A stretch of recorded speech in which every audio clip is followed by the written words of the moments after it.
Hi, everybody. Welcome to another episode of the Nostalgia Trap podcast. My name is David Parsons. I'm happy that you have found the show, that you're enjoying the show, and hopefully sharing the show with your friends on social media if that's the sort of thing you do. This week is another crazy week in terms of national and international news. I guess just news. Unbelievable stuff going on, including, protests around the country, and I think around the world, after the non-surprising non-indictments of two different police officers, one in the Eric Garner case and one in the Mike Brown case in Ferguson. And that stuff has exploded, and it's still exploding. We're in the middle of it right now, and we don't know where it's heading. It feels like another moment like Occupy, in the sense that, racial, political, economic bullshit is starting to be called by more and more people in the American population, and it's amazing to see the uprising and what direction it's going to take. And I'm I wouldn't say excited, I'd maybe exhilarated by that going on. There's also today they just released the Senate torture report on the CIA, which I'm not going to go into too much detail about, other than to say that the CIA seems to exist as some sort of hellish subconscious for the American project, and that a friend that was actually a guest last week, Will Miniker, just said on Facebook, that just made the kind of comparison between the institution of slavery and the institution of the CIA. He was saying that these are two monstrous institutions created in the United States, and kind of questioning how or if they were related at all. But I would say, if there is any relation, it is kind of that poetic undercurrent of mythological violence, that Richard Slotkin stuff, if you've read any of that stuff, that seems to permeate American history, and the CIA seems to be some sort of concentrated example of that. And it's depressing and horrifying and scary and all that kind of stuff. But to me, it's also part and parcel of the whole American project, as I study American history and view it through a particularly dark lens, I suppose. But that's just a product of my viewpoint on history, I guess, and a product of something I guess I would have to interrogate. Maybe I'll be a subject of the Nostalgia Trap one day. In either case, my guest today is Mustafa Bayoumi. He is a professor at Brooklyn College, who is the author of a book called How Does It Feel to Be a Problem? Being Young and Arab in America. An amazing book that kind of takes a riff. The title is a riff on some words from W.E.B. Du Bois from The Souls of Black Folk. Asked a very similar question. How does it feel to be a problem? This book profiles 7 young, I think 20-something Arab Americans in Brooklyn. We talked about why he chose Brooklyn. And the kind of wave of Islamophobia that is currently gripping the United States. And I think we spent a good deal of time talking about Bill Maher as the, I guess, pop culture representative of that particularly ugly manifestation of American racism. So we had a great conversation. I hope you enjoy it. Mustafa is someone who I met through Claudia, through my wife, who was a guest a few weeks ago. And he's great. It was great to meet him. It was wonderful to listen to his experience coming from Switzerland and then Canada and then to ending up in New York City. And how that experience shaped who he became as a scholar. So this was a really great conversation. I hope you enjoy it. There are more Nostalgia Trap conversations available online. You can find them on iTunes. You can go to nostalgiatrap.libsyn.com. That's Libsyn for the whole catalog. It's also on Stitcher.com, Stitcher.com. And also, if you like the Facebook page, you'll get updates on all new episodes and other stuff like that. So I hope you enjoyed this conversation. This is me and Mustafa Bayoumi.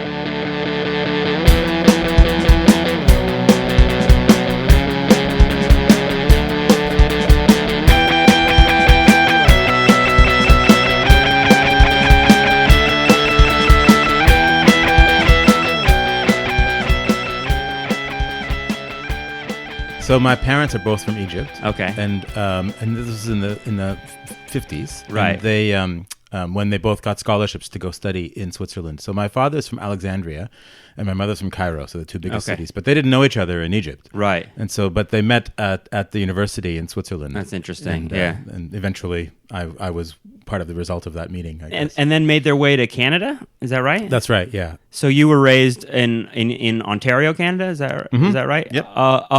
What was your experience of being an immigrant? I guess, was that what you would classify you and your family as immigrants in Canada? Sure. Yeah. What was that experience like in the age that you were raised?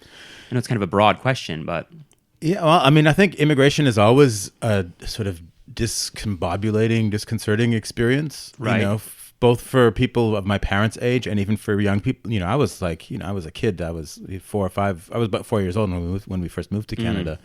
But nevertheless, you know, it's still, we moved to a very Victorian town. It's generally a very, very white town.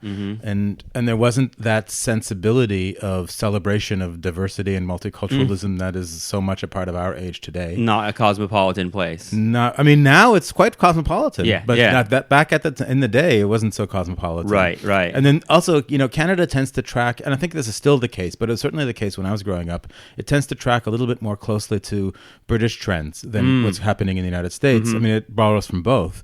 But, you know, and this is the time, too, when there was actually a lot of racial violence in Britain, in a lot of Paki bashing and a lot of violence against brown people in general. Yeah. And so there was some of that, you know, hostility sort of, you know, petered out or came over, I should say, into Ontario as well. And did you experience that firsthand, or was that something that you had to become aware of when you were young? Like, how did you kind of? I guess I like to ask, like, at what point do you become kind of conscious of your identity and how you're relating to the rest of the society that surrounds you? I honestly cannot remember a time when I was not conscious of it, because I knew that I was different because I was visually different. Yeah. I was raised with a different religion, with a different faith. I was like, you know, we had different foods in the household. We had different language in the house, you know, all of that. Like, I always knew that I was different from everybody around me. And, you know, I mean, there were times when people would use the term Paki in a very, very pejorative way. Yeah. I think I picked that up from watching British movies. You know, when I was in film school, watching British movies during the 70s and 80s, especially. Yeah. That term just came out almost as a term that even whites were addressing each other, like, not to behave that way. I got it. Like, I got that. I mean, I don't know if I even kind of consciously connected it to Pakistan. I just knew that word Paki meant something bad. Right. That makes sense. Yeah. It was surprising to me when I moved to New York City, and then I started hanging out with. Actually, when I was writing my book, I was hanging out with a lot of young Arab Americans. Right. And then they would be talking about so and so, and they'd be like, "Oh, where's he from? Oh, he's Paki." And that just sounded terrible to me. But they were just using it as an adjective. Like they didn't have any. Yeah. Yeah. So that really also showed me that, you know, that there was a difference in how that term was used. You know, I always ask this of academics. I mean, what kind of, how did you relate to school when you were a kid? Were you someone that was like that loved school, that hated school? Did you anticipate, in other words, that you would become someone who got, you know, a PhD and wrote books? I was always. I mean, I think I was always pretty good at school. Yeah. I think I had the slight advantage, I suppose, that both my parents have PhDs. Yeah, that's what I think. I think that's very common, I think. It's kind of like setting that example. Yeah. So it makes it easier to imagine that in the future, you know. And then there was always a lot of pressure in my household to just be, you know, really good at school. Like, you know, I did take a little bit of a break, and I moved to Germany for 1 year between my master's and my PhD. And I wanted to do that before I began my master's degree. And I remember my mother telling me, you know, yeah, that's a good idea. You can do that, you know, after your graduate degree. And so there was always this assumption that I would get a graduate degree. It's going to keep going. Yeah. How about politics? I mean, did politics enter into your house? Was your household a household that read newspapers and talked about what was going on and thought about politics? 24/7. Yeah. It's interesting because that's not everybody. I mean, there are a lot of people that are just like that. The current events are like totally outside of the experience of the household. Yeah, it makes me sometimes. Those people seem like they're from another species. Yeah, sometimes. right. Yeah. And it makes me sometimes exhausted with politics too, because I just sometimes I want a break as well. But we grew up with a household that it was always on. I mean, but back when I was growing up too, it wasn't just cable television. In fact, it was the era really before cable television became very popular, and so it was shortwave radio. My father would listen to the Egyptian news. I have memories of the '73 war. Wow. Very vague memories, but I remember that, and I remember a lot of people coming over and these really, really impassioned discussions just among the Arab community in Kingston where I grew up. And so, it wasn't just politics generally. It was really the politics of the Middle East were always a very central part of my household. It seems like when you say about shortwave radio and these kind of long discussions about that stuff and the switch to cable news and kind of a 24-hour anger box, whatever Fox News and MSNBC are, and we'll get to this, Ty, because I want to talk about your work now and your awesome book, How Does It Feel to Be a Problem, which I'm still going through. It's incredible stuff. But stuff I think about a lot in terms of the media, and it seems like the coming of CNN and MSNBC, and especially in the post 9/11 period, they really kind of amplify all the prejudices that you're talking about. They really kind of almost lay the groundwork for making it possible. Does that seem right to you at all? That the media is playing a huge role in this? Oh, for sure. Yeah, for sure. I mean, I think that's always been the case with a lot of different groups and a lot of different issues in the United States. But I think there's something especially true when it comes to the politics of the Middle East region and for Arabs and Muslims, primarily because the Arabs and Muslims in the United States are, in numbers wise, they're actually pretty small populations. So it means that most people don't have a lot of one-on-one contact with somebody who's Arab or Muslim. In fact, I can tell you that some of the survey data shows that it's something like 62% of Americans say they've never even met a Muslim. But I can also pretty much guarantee that pretty much 100% of Americans will have an opinion about Muslims. Yeah, I mean, they exist more. It's like they exist more in the imagination than Absolutely. they exist. And I mean, I'm not from New York City. I'm originally from Ventura, California, a small suburb of Los Angeles. And my experience of the Middle East at all when I was a kid is I think of the Libyan characters in Back to the Future that are shooting machine guns and there are a million 80s movies that did that.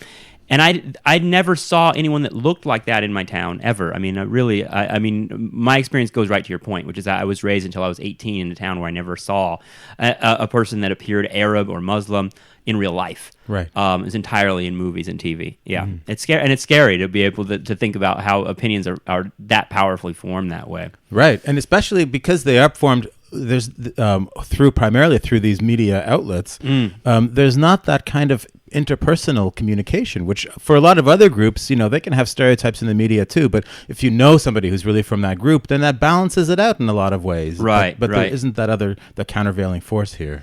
So, how did you come to, I know you originally made it to the United States to go to Columbia University. And at what point did you feel like you were, looking towards coming to the United States and coming to America? And what was the process of coming to terms with that? So what was my coming to America Eddie Murphy moment? Yes, exactly. Yes. Yeah. Okay. But, not Canada. I mean, you have a kind of interesting path. In other words, sure. You're born in Switzerland to Egyptian parents who then come to Canada and then through the United States. And it's there's various levels of culture that you're kind of circling through. Yeah. And by the time you get to Columbia University in U.S., you're at the center of American culture in some respects. I mean, certainly academic culture. Did you always feel like you would come to the United States? Were you drawn to the United States? So basically what happened in my life was that I began my undergraduate degree in architecture. Okay. And because I always liked the arts very much, and I liked even the plastic arts when I was in high school. And then I have a family that's full of scientists, and so I wanted to express my artistic sensibilities, and I wanted to somehow make my parents happy, and so I thought architecture was a good blend or meld between both the sciences. And I can see that. Yeah, and architecture school was difficult to get into in Canada. There were only 3 in Ontario, and so that was a challenge for me if I would be able to get in and everything. So eventually, I did get in, and I got into the University of Waterloo, which is one of the top programs in the country, and I did a year of that, and I kind of hated it, frankly. And so, but I really liked this one class that we had, which was on intellectual history. And so that was the most sort of intellectual, abstract class that we were taking. And within that class, we were reading this book called The Anti-Aesthetic, which is it's a collected volume by Hal Foster. It's a book about postmodernism and modernity with a bunch of different artists and critics, like Frederick Jameson and Edward Said. Right. And so we read a couple of these essays just for the class, but I really, I found myself really drawn to this book, and I just kept on reading all the different essays in this book.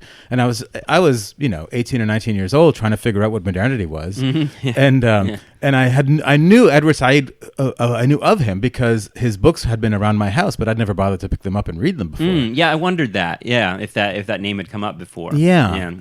And so suddenly I read this essay and I tried really hard to understand what it was all about. And then I think I got it and I liked it and I wanted to read more about what he was writing. And so that summer I read Orientalism. Yeah. And then I also left architecture school and did a year of general arts, trying to figure out what my major was going to be. And then I decided that I would be an English major. And I started reading all of Said's work and got really, really interested in Said and his work. So that was what eventually became the kernel that drew me to come to the United States. In your Eddie Murphy moment comes from that, right. Which is probably a movie that we could unpack using Said's frameworks. Actually, yes. So you got to work with Edward Said. Mm-hmm. That it's a big question, but what was that like? I mean, and I say that because he's such a towering figure. And I don't know if even saying the left, if that's the right word, but I think of post-colonial scholarship, and he's just the name that comes with that. What was it like to work with him? How did that happen? I'm really one of the lucky ones, because right around the time that I came to Columbia, it was just after that I had arrived that he had been diagnosed with leukemia. Yeah. And so he basically retreated a lot and wasn't taking on very many other students, but he still took me on. And there were a few of us around who became his students, and we're sort of a small international club. We know each other. We're interested in each other's work.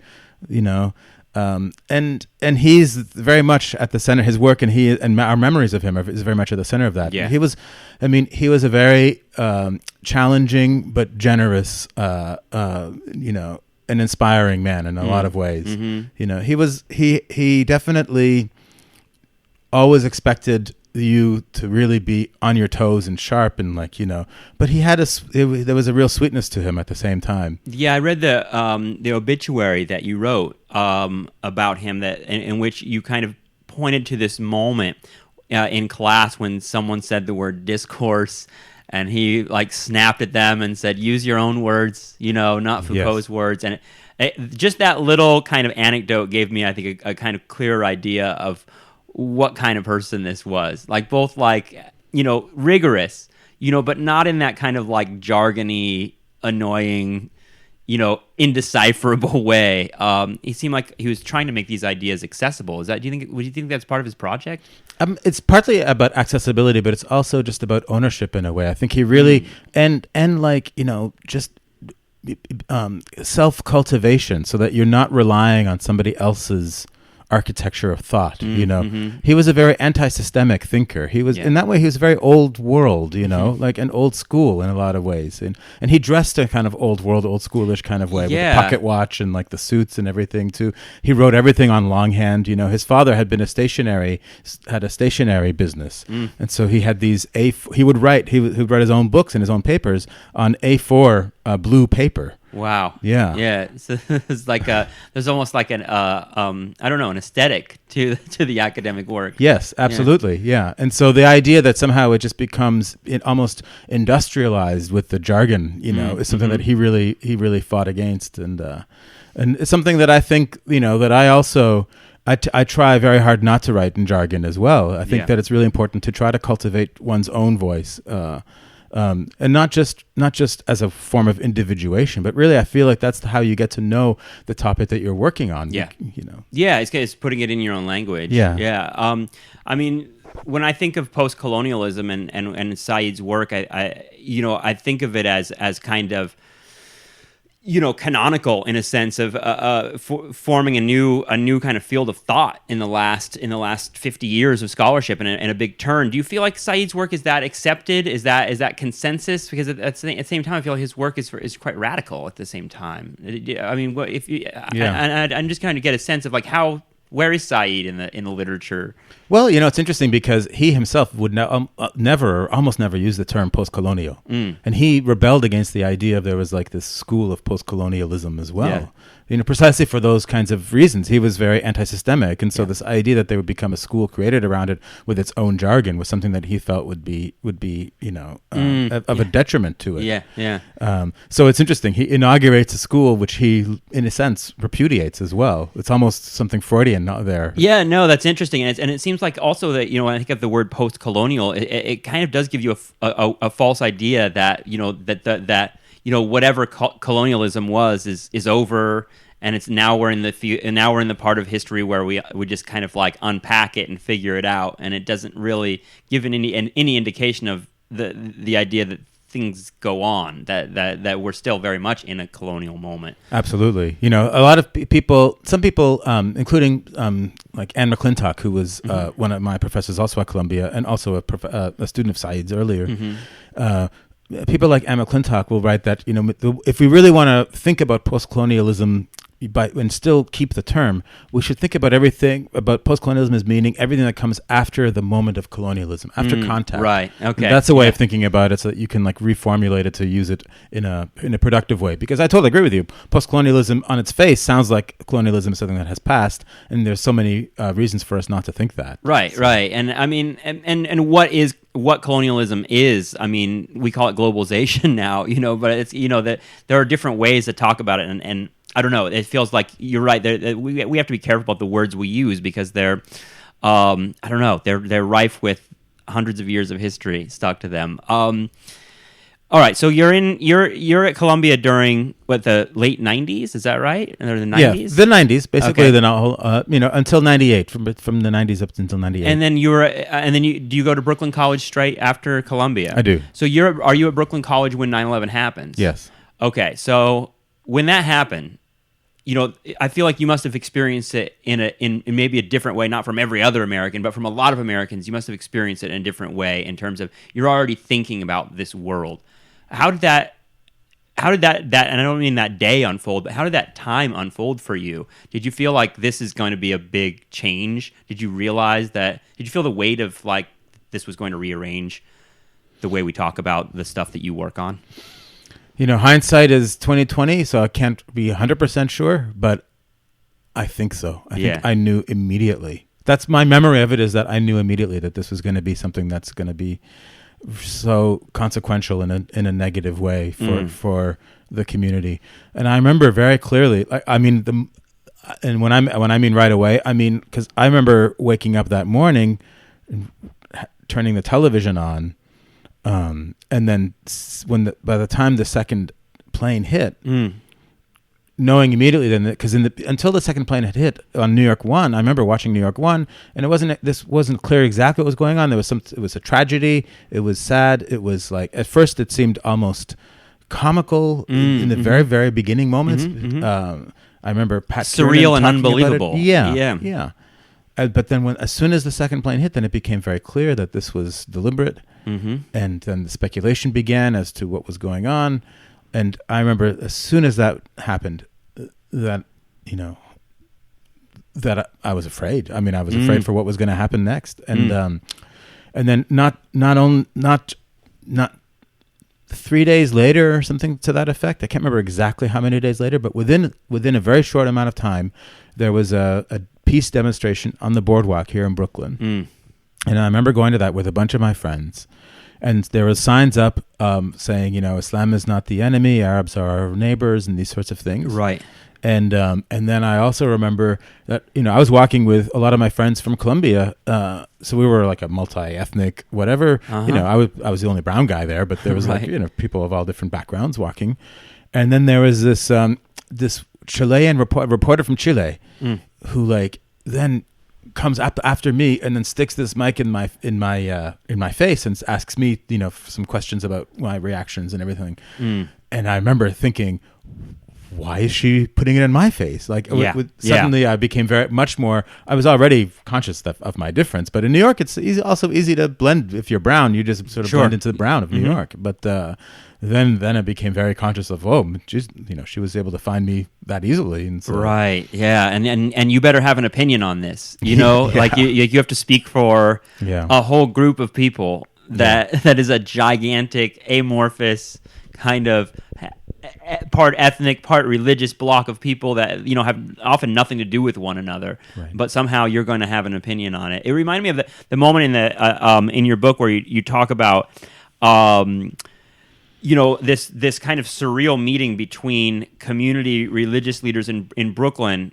you know, Muslim figures meeting with FBI dudes, and you like kind of witnessing this meeting, and the FBI guys kind of demanding that these religious leaders, you know, denounce terrorism. And I found that just insane to like that the idea that the state is going to intrude in that way and demand. And it seemed like a nice little microcosm of what is demanded of every Muslim in America today. I think that's exactly right, and I think it's absurd. Yeah. What are you going to say anyway? Right. You're not one of the bad ones, are you? Yeah. Yeah. You know, as you move forward in the post 9/11 period, you know, it was kind of I'm thinking of that era when, you know, Rudy Giuliani, I think just a couple days later said, as soon as the second tower fell, I thought to myself, thank God George W. Bush is president, right? And we have this president that, you know, at least outwardly appears, you know, hostile. Just in general, he, you know, maybe this is a New Yorker speaking to me, but you know, he seemed like this kind of ignorant Southern guy that like is going to, you know, play very easily with the kind of racist ideas that are already at play in American culture. So in other words, when Giuliani said, "Thank God George W. Bush is president," I felt like this is the worst possible leader we could have at this moment. I guess hindsight is 20/20 in some respects, but like, you know, how much did you feel Bush was the danger at that time? I think a lot as well, actually. And I recall also, like, those first 2 weeks or so right after 9/11, I feel like the atmosphere in New York was somber but constructive and introspective. You know, I remember that time quite, you know, vividly. Yeah. And people were asking questions as to why would something like this happen in an honest way. Like they wanted answers. Yeah. And they were thinking about maybe we have to rethink our foreign policy and our footprint around the world. And there seemed to be for a moment, you know, a real kind of introspection in New York that I thought was worthwhile. Yeah. And then I remember when I might have the timeline a little bit off, but that was true for a little while after following 9/11. And then I remember when the president came and he said, you know, we're going to get him dead or alive. And he had the sheriff sort of like cowboyish sort of stance right at ground zero. Yes. And then like, you know, uh-oh. Then it was definitely, and the rest of the country seemed much more ready to pounce on vengeance, on its own vengeance than New York City.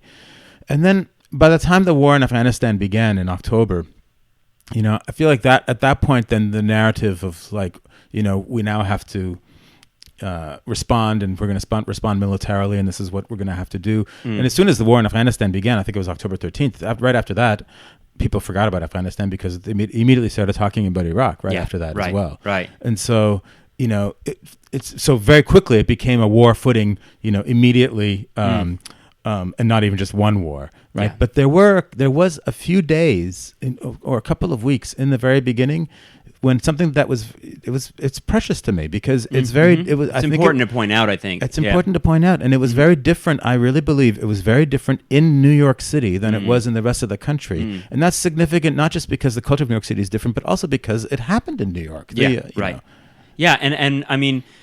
The opening of your book that kind of sets up Brooklyn and what Brooklyn is, I love how you kind of write. You're a really great writer. There's a really like kind of literary kind of quality to your writing, and the descriptions of Brooklyn. I was like, God, I want to quote this whenever I need a shorthand of what Brooklyn is, because you know, oftentimes we're kind of like, well, New York is not America. You know, I often think of Bob Dylan says like this song wasn't written in New York City; it was written in the United States. You know, and like.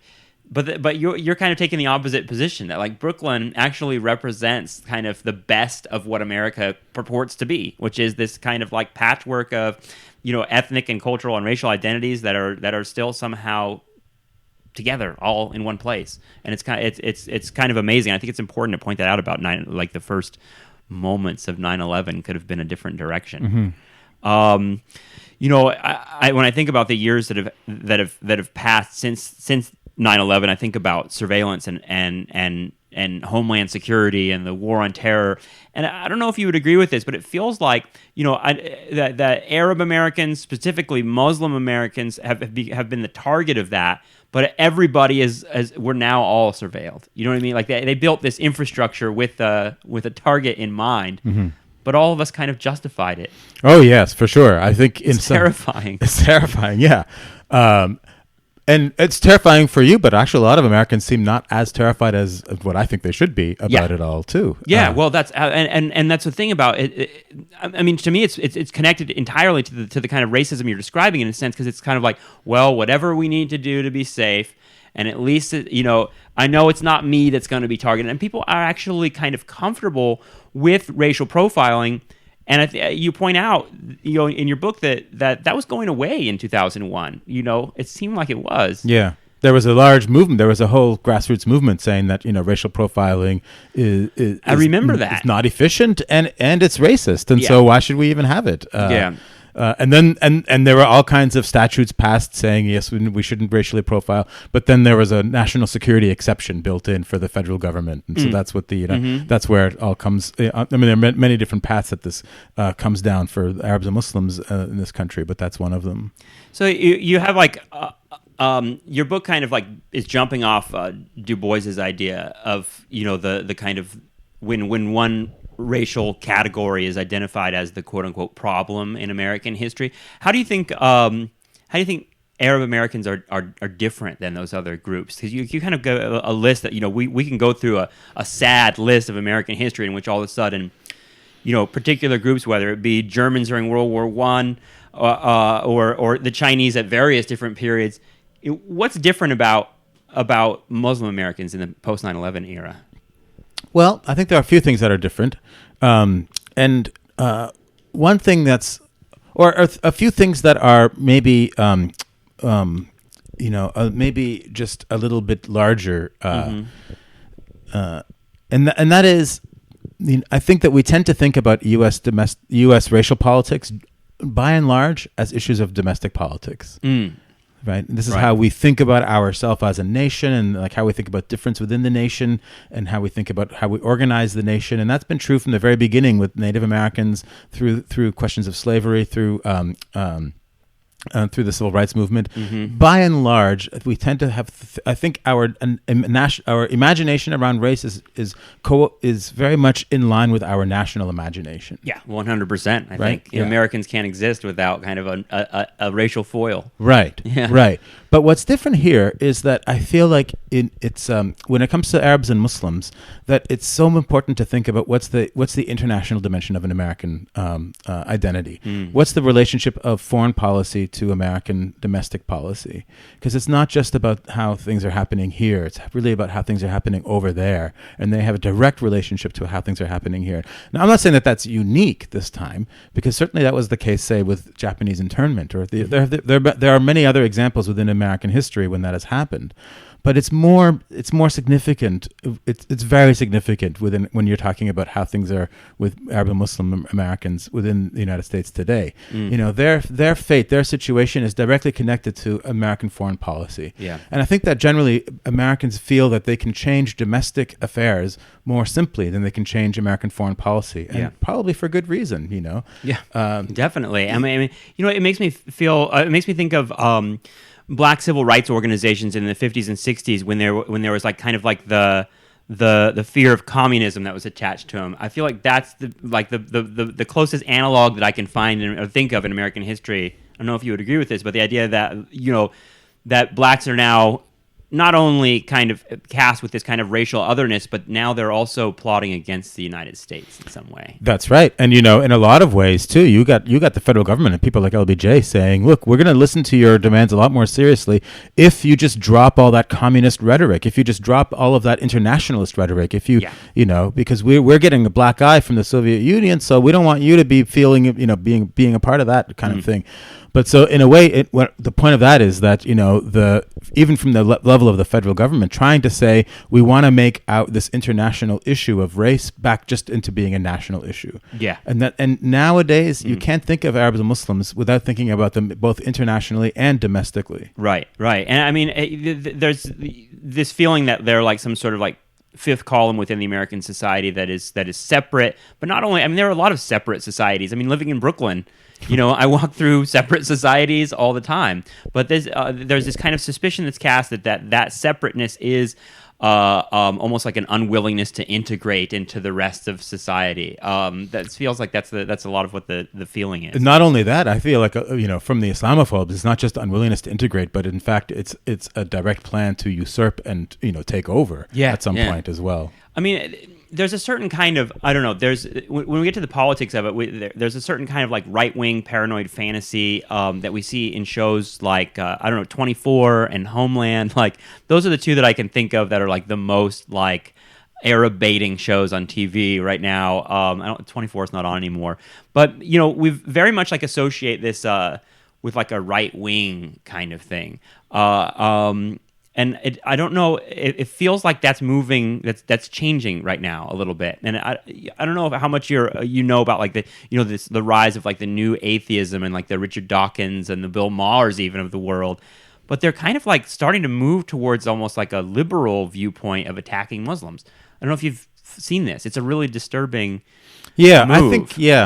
I think it's getting its time in the sun these days, but it's been around. It has been around, for a while.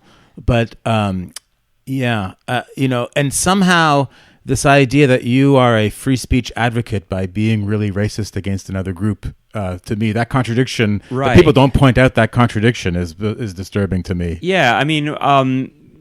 To put it in context a little bit, like Bill Maher a few weeks ago, had a fight with Ben Affleck on his show, in which Bill Maher is kind of like the horn that he's tooting is basically that he hates all religion, but the Islamic religion is particularly violent, hates women, is actually counter to liberal values. So he's literally kind of making an argument that this religion is not progressive enough to exist in the 21st century, which I find an incredibly like dangerous path to go down. And it's kind of shocking to me to see liberals like Michael Moore. I don't know if you saw Michael Moore the other day, but he's basically like wrote a letter supporting Bill Maher and saying like, almost like falling all over himself to say it's liberal and within our values to attack Muslims. Right. And it's like it's almost like everything that you laid out, in your book about like it's kind of culminating in that. Yeah, it bothers me beyond reason. Yeah, it makes me irrationally angry. Yeah, well, it's funny when you say that because like Ben Affleck wasn't a particularly articulate figure in this video. He's kind of like sputtering and saying it's racist, and I totally am with Ben Affleck 100% when I'm watching this video, and I'm not necessarily he's not able to articulate in a really great way. Ben Affleck is just a guy, but he captures the like rage that I feel when I see that kind of stuff because it feels like, I don't know, it feels dangerous. I think it's extremely dangerous. It's a kind of like stoking of populist hostility and anger that can easily have horrible kinds of consequences. Yeah. How has your viewpoint on, because I was thinking about like the right wing thing and like Dick Cheney, George Bush, John Ashcroft. I think of like them laying the kind of groundwork for the expansion of what we call the war on terror, but really just expanding this security apparatus. And I find for me throughout those 8 years of Bush, I was kind of like, we got to get rid of these people. These are the worst people ever. How much did Obama's election kind of give you hope that things were going to change? And how disappointed are you now that things have not, in terms of how the way that the federal government in particular relates to Arab Americans and Muslims in particular? Yeah, I tend not to have a whole lot of faith in politicians. Yeah. So I certainly wanted Obama to win. And I think Obama won in large part really because the country just was also sick of Bush, and McCain was going to be a continuation of Bush. And on multiple levels they were sick of George Bush. And so but yeah, it's very disappointing. But there was something else I wanted to say about the Bill Maher thing too. Sure. Which is, the thing about these new atheists as well is that it's entirely uncontextualized. Everything is very, very decontextualized, and Islam just becomes the source and answer and horror for everything in the world. Yeah. And so anything that anybody who's Muslim does is then assigned to only because of their Muslimness. And in fact, if you think about how much horror and warfare has been visited upon various parts of the Muslim world, the kind of reactionary politics of the Muslim world are understandable. I'm not excusing them, but one has to put everything in a kind of context. And so we have to see, if you ask me, we have to understand our shared responsibilities in the way in which the world is. And you can't, in other words, you can't bomb a people for years, and then when they react to that bombing in ways that you don't like, then call them backwards. And, and so it's so simplistic at the same time and and sort of blithely superior that I think that's where my sense of outrage just comes in as well. No, I agree. And it's such a, I don't know, sickening reversal of what the situation really is in a sense too, because it's for me, when I was reading this Michael Moore thing, I was kind of like, my stomach was turning, because he was basically saying that, I agree that Christians and Jews and other religions have been responsible for atrocities too throughout history, but right now in this moment in history, it's Islamic people who are the danger. They're the ones that are doing that, and they're the ones that are blowing up people and killing people. And I thought that was such a ahistorical kind of, not only out of context, but ahistorical kind of way of putting it, that's why when you hear liberal figures like that saying things like that, it's scary, because it is erasing that context that you're talking about. Yeah, for sure. I think also we just tend to be blind of the violence, of what our own violence wreaks. Yeah. Yeah, and when Michael Moore says something like, it's not the white guy that I have to fear, or the non-Muslim on the bus blowing it up, I think about Columbine and the things that he's talked about, and I think about violence in American cultures. Exactly. Violence is we have such a weird kind of feeling about violence in American imagination. It's like we love it, we hate it, and then we use it. And we use even our revulsion with it. And when you talk about violence that's been visited upon this population, and oppression that's been visited upon that population, I think for me, when 9/11 happened, it was the moment where I felt completely ignorant of anything that was going on in the Middle East. I felt like, why don't I know that? Why is the world blowing up and I have no idea? I felt like a fool for not knowing about it. And I started, I think this is probably when I picked up Saeed, was the first time, was kind of trying to unpack all that. And I got to the point where I was like, I'm going to have to understand Israel and Palestine, and as I got to kind of understanding that situation a little bit deeper, I think I came down on the place where you came down, where it's kind of like, well, it's unfair and I don't know, ahistorical to kind of just talk about terrorism completely out of its context and what created it. Right. Yeah. And that's a very colonial attitude, frankly, as well. Right? Yeah. So these animals. Yes, exactly. Put your boot on their throat, right, and then wonder why they're fighting you, and call them violent. Exactly. Yeah, and I think that's because I know that Bill Maher is a Zionist. That's why I kind of get really upset about his position, because he's exactly taking that position, which is that a force that is overwhelmingly in the region, the force of violence and oppression is accusing the other side of that, and it's just when I first encountered that, I was kind of like, well, people who kill civilians are assholes no matter what. I always felt that either way, but I was also kind of very much locating the Palestinian side as the victims and the underdogs, and the ones that their violence made more sense to me. And I'm not justifying it at all. It just made more sense contextually. Like, of course, that's going to happen.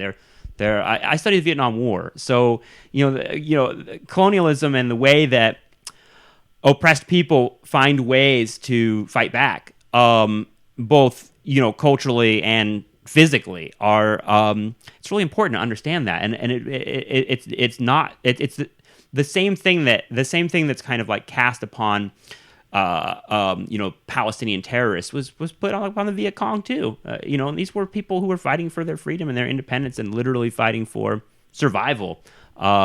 And yeah, it's when you hear the imperial voice, that's what it sounds like. Yeah, I mean, like there's a line from the 19th century British colonial traveler Richard Burton, where he's talking about Egyptians and Arabs at this point. He says, hating and despising Europeans, they long for European rule.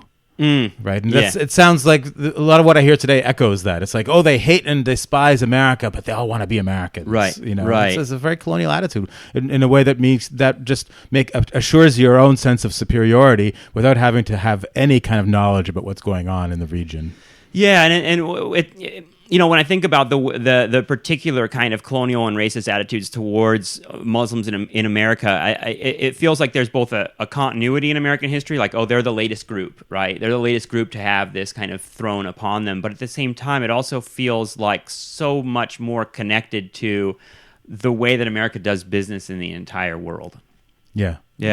I think I actually think that's a really good point, and it's an important point too, because there's something to be really learned and gained by understanding the situation beyond just a kind of like, doing the right thing and being a good person. So you want to understand how people might be oppressed or something like that. Like, right. You actually understand the architecture of global power in this way, in an intimate way, I think, by looking at these kinds of issues sympathetically. Yeah.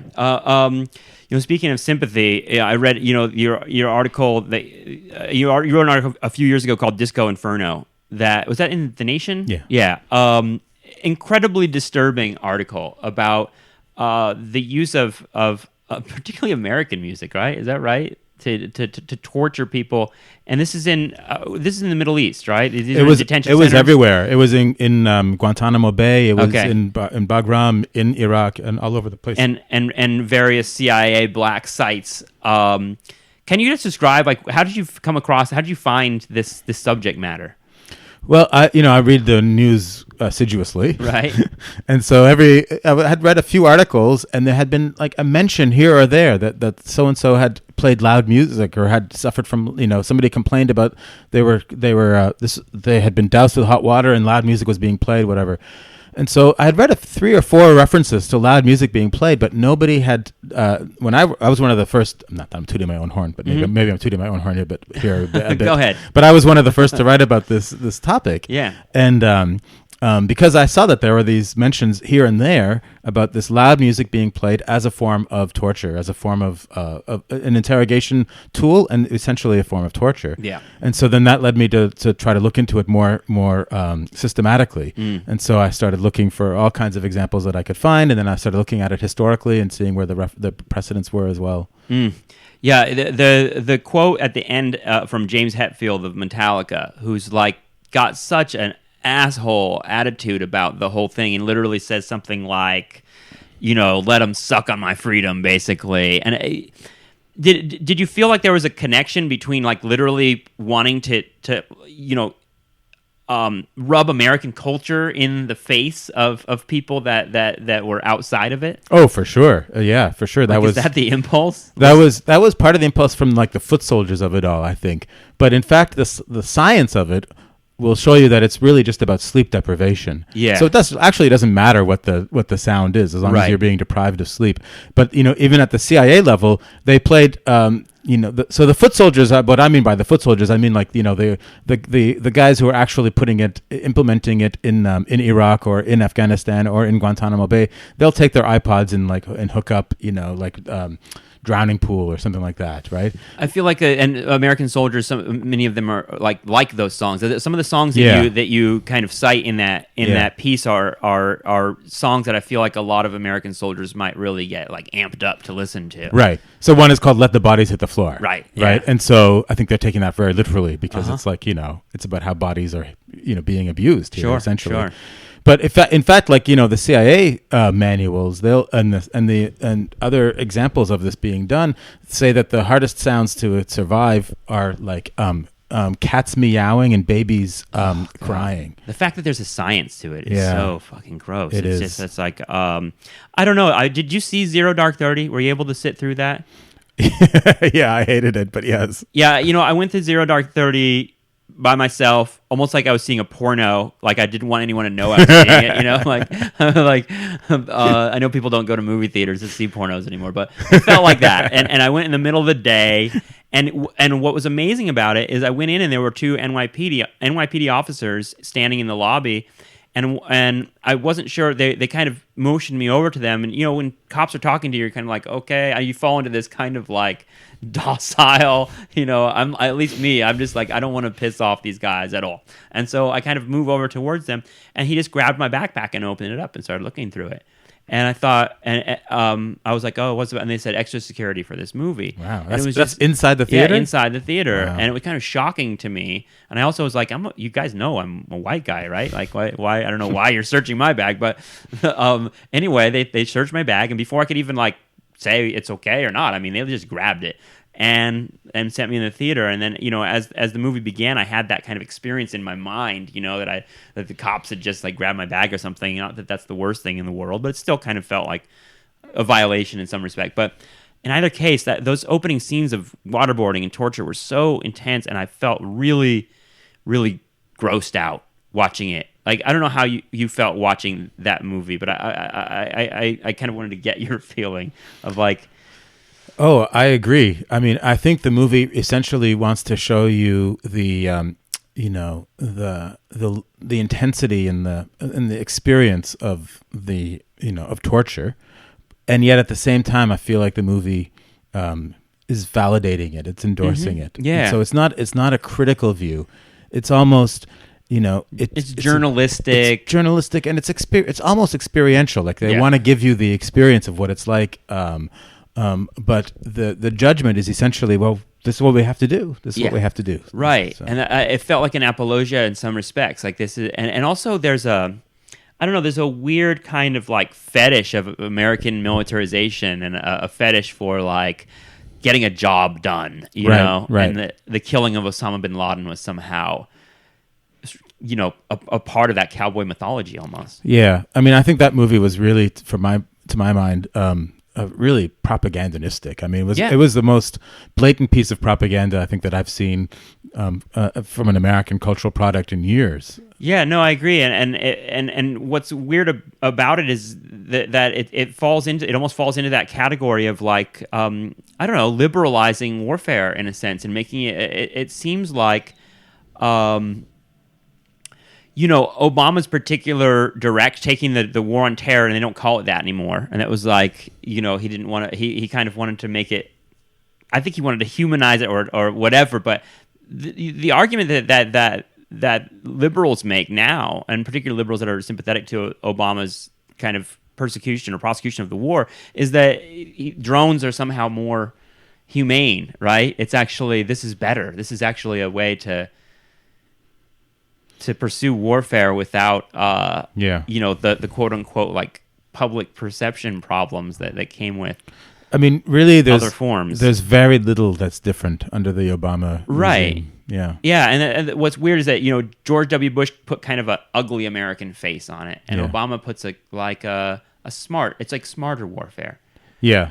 Yeah. Yes. Kinder, gentler. Yeah, kinder, gentler. Yeah. Even though it's certainly not kinder or gentler, in fact. No, that's for the people that live in the Middle East and live in these countries that are now an ever expanding list of countries that the United States is involved in militarily. For them, they experience it as even an acceleration of the war in some respects. I mean, Pakistan didn't experience the level of drone bombings that they do now and that they have certainly under the Obama administration. So it's a really it's a difficult moment politically. It seems like, I know that your stuff is kind of cataloging, a dark moment in American racial history and cultural history for not only for Muslims and Arab Americans, but for Americans in general. It's just kind of a shitty moment, it feels like, to be living in a country that has a particular group that's targeted in this way.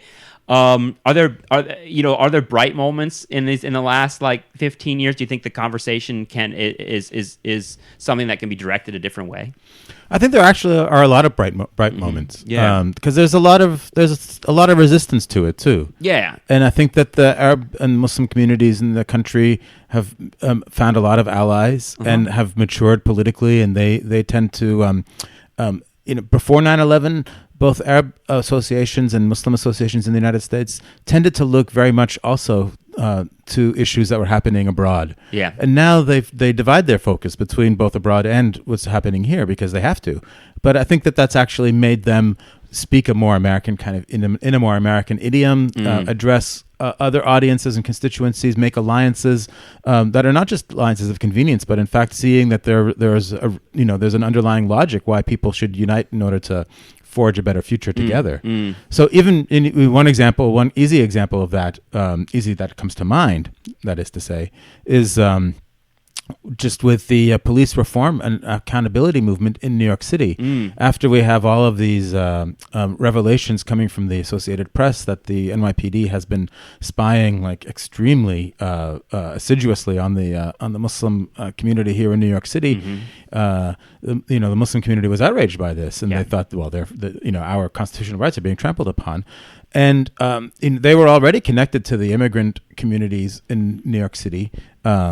But what that revelation prompted was a greater coordination and cooperation with the Black and Latino communities within New York City who are demanding police reform, especially on the basis of stop and frisk, of a stop and frisk strategy that had gone mad. Yeah, and at a certain point was open on the surface. I mean, I think Bloomberg and Ray Kelly were kind of making the argument for racial profiling openly by the end of their administration. Yes, that's right.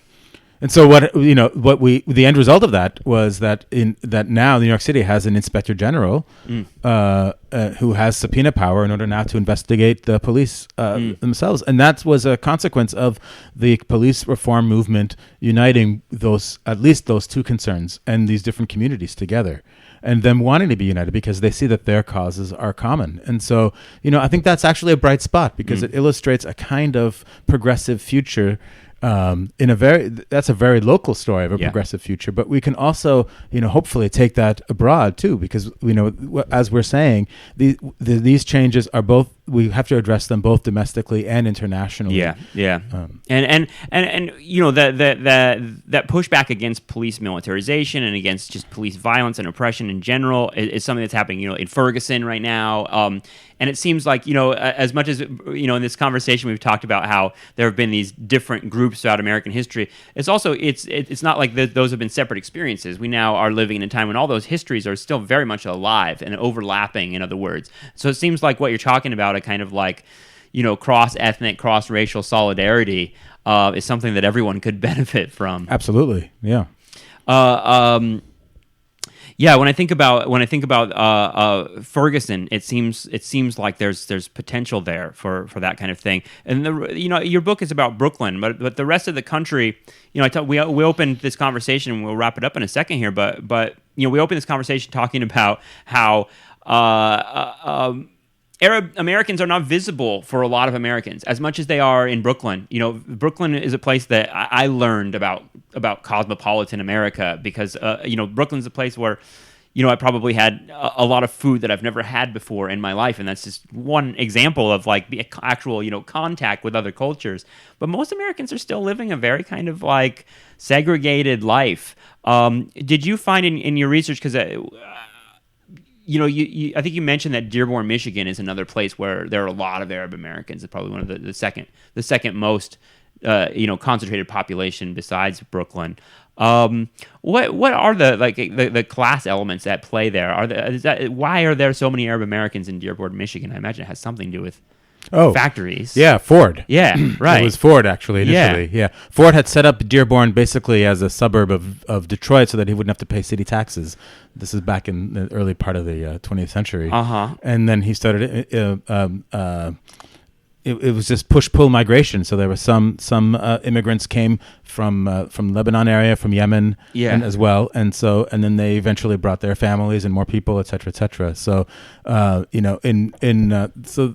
history of immigration to Michigan is very connected to the auto industry, and so you have that, and then you have Hamtramck, for example, is another town it's essentially also almost in the middle of Detroit, but it's its own independent town because that was the GM town.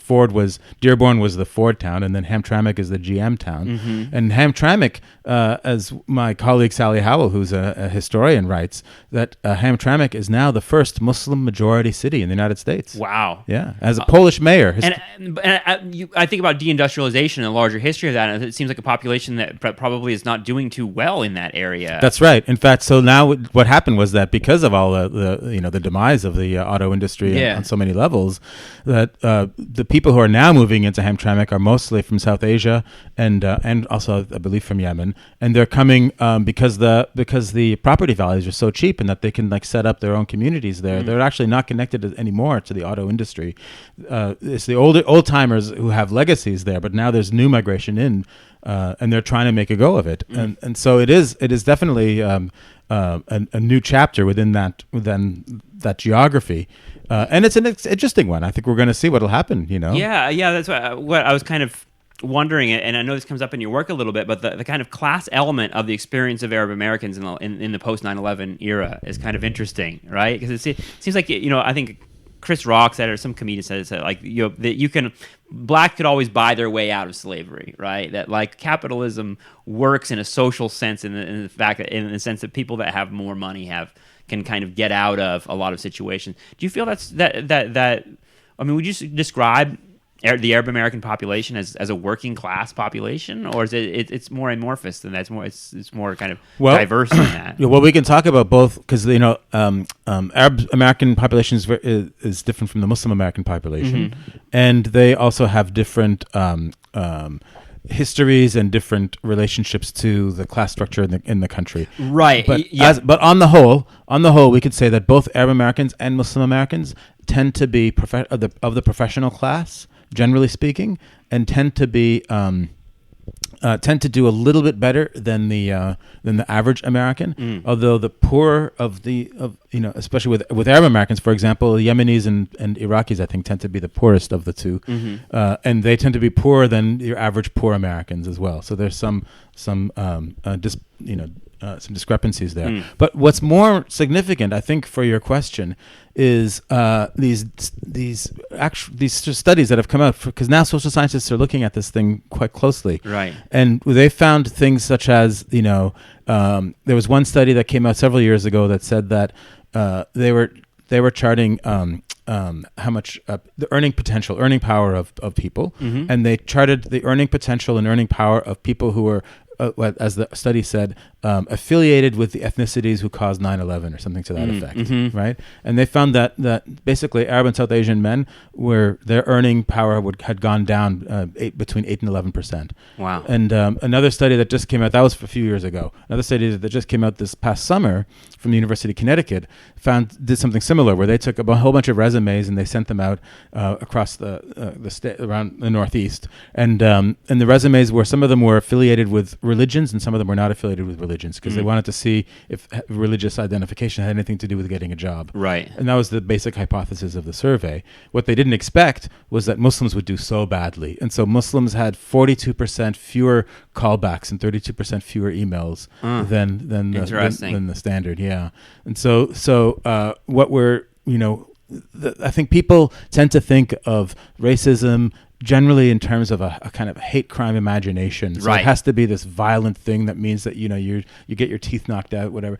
But nowadays most racism that has consequences in other ways. The consequences are like, it's a lot harder to get a job. It's a lot harder to find a place to live. It's a lot harder just to move around the city or the country or these sorts of things. And so those are the kinds of challenges that a lot of Americans, I think, are relatively blind to. But those are the real challenges that are confronting a lot of the community. Yeah, and what's funny is when I think about politics, I think about people like liberals are going to be concerned often with, the kind of blatant things about the kind of blatant acts of racism that you're talking about, like, acts of violence, or in the context of, what we're talking, the group we're talking about, torture, and, there's been several like documentaries, about like, look at like what happened to people who were innocent. I think there was one about a taxi cab driver, right? That was arrested, and liberal imagination has a place for finding sympathy and pity for those actions. But like what you're talking about like kind of systemic, institutional, and like economic racism, and the kind of way that intrudes in people's lives in a much more kind of like wide way, is something that we don't talk about nearly enough, it seems like.